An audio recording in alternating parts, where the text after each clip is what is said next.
Now, in this week's Entrepreneurship My Journey feature, we focus on a young black woman making waves in the South African cosmetics industry. Entrepreneur Mpho Hafani is a go-to person for personal care products. Now, she's the founder of Femade Cosmetics and joins me now in studio to discuss her journey. Thank you so much for joining us in studio today and for gracing Entrepreneurship My Journey. Tell us a little bit about your Femade brand and what made you decide to get into this particular industry. Yeah. The Femade brand started in 2018 when I had gone through a major operation on my body, and which left my body very dry. It affected my hormones, and I couldn't really find anything on the stores which would soothe my skin. And doctors would prescribe things, but it still didn't work for me. Until when my mom, when I was complaining to her, she said, you know, your dad was at the farms and he came back with this oil called macadamia nut oil. I'm like, what kind of an oil is that? And I tried the oil. I said, okay, let me try the oil and see. And wow, it was amazing. The feeling was so great. It was like it's something I've been looking for all this time, and it really resonated with my skin. And that's when I wanted to see, okay, I started using it, and I saw even the scar from the operation, it was disappearing. I saw other blemishes that I had on my skin. And then I started to wonder, what type of an oil is this? And I Googled it and I saw, okay, macadamia is actually very big outside South Africa. Is used by other countries. And I also realized that we actually manufacture more macadamia that is being exported in South Africa. It's not really being used here. And I saw the gap in the market because when I told my friends and colleagues, and they said, where can we find it? And I also realized it's not in the stores. I decided, okay, you can find it from me.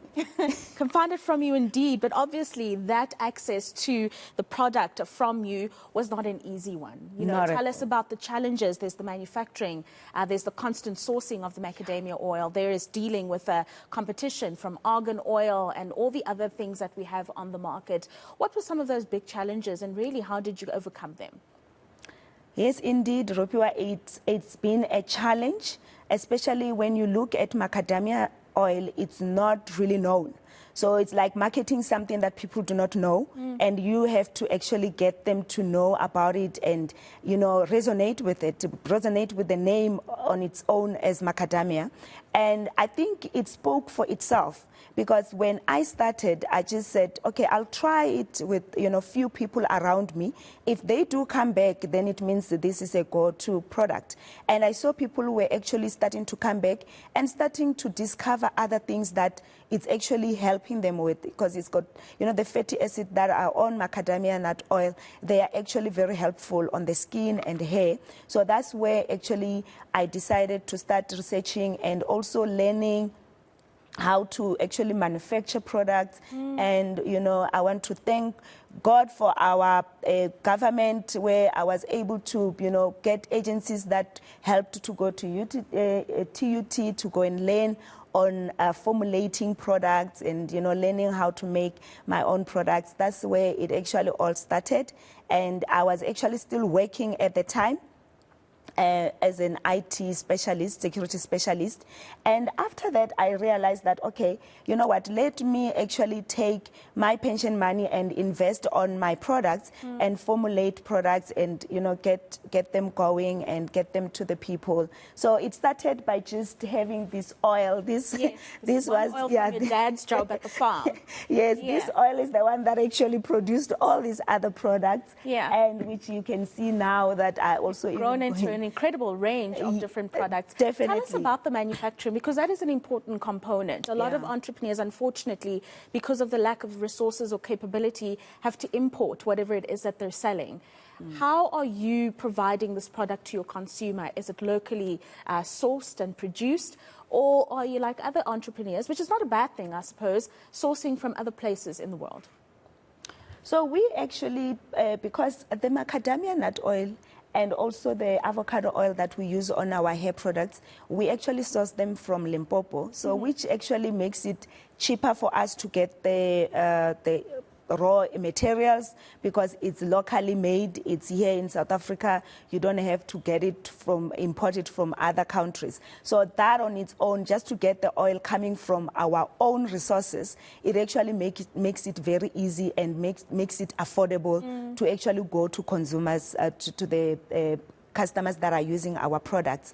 So, and as young entrepreneurs, or I'll say rather, small businesses, it's actually difficult, especially when it comes to manufacturing. I started manufacturing from my house, from my kitchen, and until I saw the demand was huge, it was not gonna fit for me to actually produce these things from the kitchen. It actually needed, machineries. It needed, you must have the mixer, you must have all these other machineries that you will need for your products. And I started going around seeing other factories where I can say, can I please allow me to also produce, can I have a space here?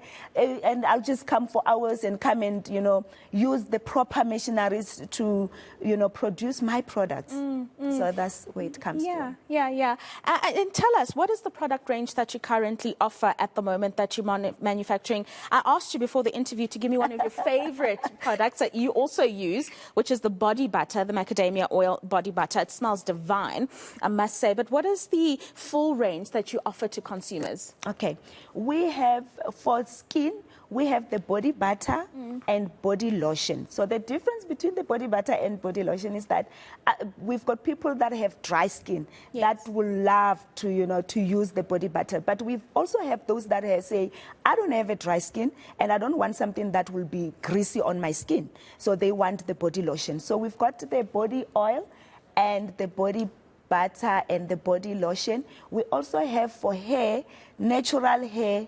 It's beautiful when you are using our hair butter and the hair oil. It's very good. I'm actually using it on my daughter. I used to relax her hair when she was still very young because I couldn't control the hair. I couldn't manage it. But since we started using the Femade hair range, the hair is soft and it's easy to manage. So this is very good for natural hair.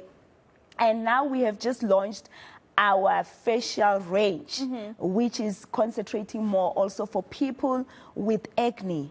So we actually hashtagging it to bring back your confidence because every person, their confidence lies on their face, a facial expression. So we're saying with our acne range, it will help you to bring back your confidence. Yeah, that's very exciting. And I think one of the most important things about entrepreneurship in South Africa at the moment, Mpho, is job creation and bettering the livelihoods of those who share your dream.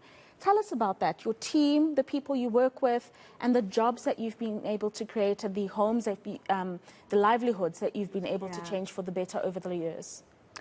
80% of our employees are youth because I've actually realized that some of them, they finish school and they actually do not have jobs. They don't know where to go. So we actually create that platform where they can come and work and get something, out of what we are doing, whatever, how much money we make. And we also have like all ages. We have 90% is women. Sorry. That is amazing. No apologies needed. Please believe me. It's women because I believe in women empowerment. Yeah. And we also have distributors. Those are not our employees, but they are people that says we also want to take part in being business people. So they sell our products across South Africa. So they are making money out of selling this product. They get it at a distributor price and they go and sell it to the customers. And what about growth in terms of selling in the big retailers and also expanding beyond South Africa? You're smiling because I know you're going to tell me something amazing. How has Femade fared in that part in terms of breaking in to those big retailers and breaking beyond South Africa's borders? Yes, we actually currently at some of the pharmacies. We are also on Take-A-Lot. And we have just started going into Pick and Pay, which is amazing. Great, yes. And we were in Nigeria, I think, in June.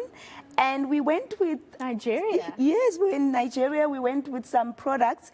And when we were selling them there. I mean, we were there for a week. Within 2 days, all the products were gone. And they were coming back and asking, where are the other products? And, you know, what was really phenomenal was when I received a message from one of the clients, a male client from Nigeria. He sent a message because we've got our contact numbers on our labels. And he said, where in Lagos can I get this product? It's almost finished. Then I realized, wow, we need to get Femade on the other side. So we are actually busy with the export and import, you know, with SARS and everything to get the products to Nigeria. Yeah. And then a final thought from you. There's someone watching this interview that's thinking, I want to get into the cosmetics business or any other business for a matter of fact, and I want to be able to grow it beyond South Africa's borders. What piece of advice, just reflecting on your journey since 2018, would you give? Perseverance, perseverance, perseverance. You must not give up. I remember when we started, we started in 2018, things started going very well until COVID hit. Yes. And at that stage with the distributors and everyone, we couldn't get really group of people when we could tell them about the products because we're told to stay at home, yes, you know, stay away from people, and you're like, how are you going to market now the product? And during that time, we had to be innovative. So you need to be innovative, you need to think fast, because at that time I'm thinking, okay, how are we going to distribute these products? That's when I started contacting couriers and saying, okay, we want to start couriering our products to where our clients are so that they can get it at their doorstep. So you need to be innovative, you need to think fast, you need to persevere. You must not give up. You must remember that, you know what, as an entrepreneur, some days might be dark, but you will have a light at the end of the tunnel.